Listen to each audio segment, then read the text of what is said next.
Hello everyone. Before we get started, make sure to like and subscribe, and leave a comment saying where you're from and when you watched. That way, YouTube will continue to show you stories like this. Now, let's get started. Asterisk, I collapsed. Right outside the park gate, my body exhausted, my chest feeling as if it was being squeezed so hard that I couldn't breathe. My breathing was ragged, my eyes were dizzy. I tried to take in some of the cold night air. But even after I escaped that rusty gate, the phone in my pocket continued to vibrate. The piercing sound echoed as if it was trying to pierce my skull. I pulled it out with trembling hands, the screen glowing with the words that made me despair. The next phase has begun. I threw it to the ground, kicked it hard, but the phone remained unharmed, continuing to ring loudly. I screamed in vain, but only the cold wind answered. I trudged back to my apartment. Each breath was heavy. When I entered the room, I locked the door tightly, gasping for breath and trying to reassure myself that it was all just a nightmare. However, the phone kept ringing, echoing throughout the dark apartment. I tried to ignore it, but the incessant ringing wouldn't let me rest. I picked it up, the familiar growl echoing in my head. A deep voice rang out. "John, you have entered the game. There is no escape. The new phase has begun, and I will always be watching." I trembled and asked who he was. He chuckled softly, the sound mixed with electronic noise that made my skin crawl. Then a weak female voice rang out intermittently, as if from afar. "Don't listen to him. Save me." The line suddenly cut off, leaving a deadly silence. I couldn't sleep all night.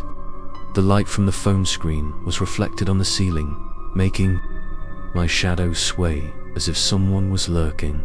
I began to hear strange noises in the apartment. Footsteps moving from room to room, soft knocking on the window, whispering in my ears.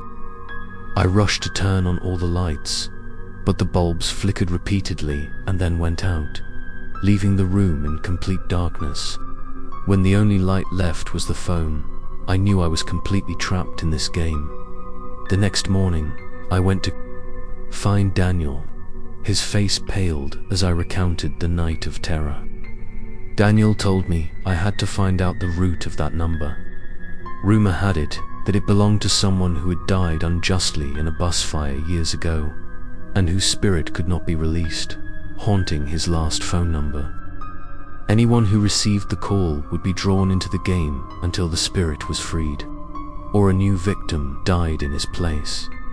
My blood ran cold as I listened, but I also had a faint hope that the nightmare could end if I found the truth.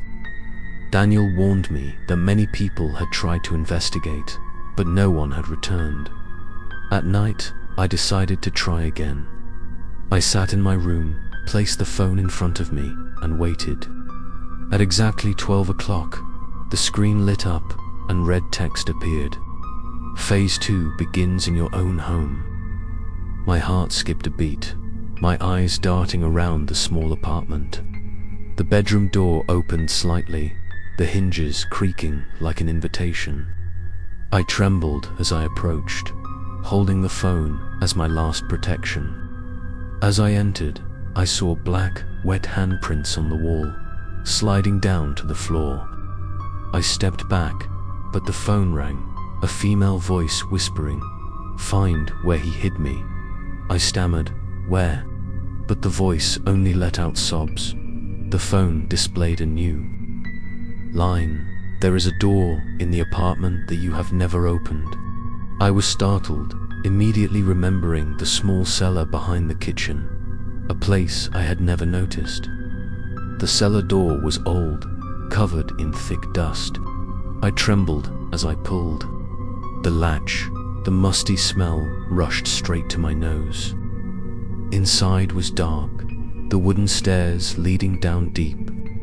I held the phone as a light, each heavy step echoing in the stuffy space.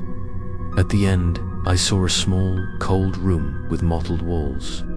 In the middle of the room was a wooden chair. On the chair was another phone, scorched, identical to the one I found in the greenhouse.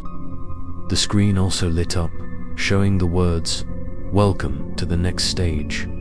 Before I could react, the darkness in the basement moved. I heard a dragging sound, a gasp behind me. Turning around, I only had time to catch a glimpse of a tall black figure, eyes burning like embers, then disappeared into the distance. I screamed, but the sound was swallowed. The phone on the chair rang loudly, a familiar, deep and hoarse voice. Now the game had just begun for real. I shivered, feeling like the room was closing in. The wall was getting closer. I rushed up the stairs, but the phone in my hand lit up again. The red words clearly displayed, "Run. But he will always be behind you." Rushed out of the basement, slamming the door, my heart pounding as if it was about to burst. But the horror was not over yet. Both phones in my pocket rang at the same time. A hoarse male voice and a female voice calling for help rang out at the same time, forming a ghostly chorus that pierced my ears. I collapsed to the floor, holding my head, feeling like I was going crazy. At that moment, a new line appeared on the screen that made me choke.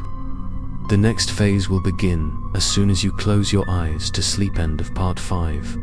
Please follow the next episode to see what terrible things will happen to John when he is forced to sleep and falls into a nightmare spiral.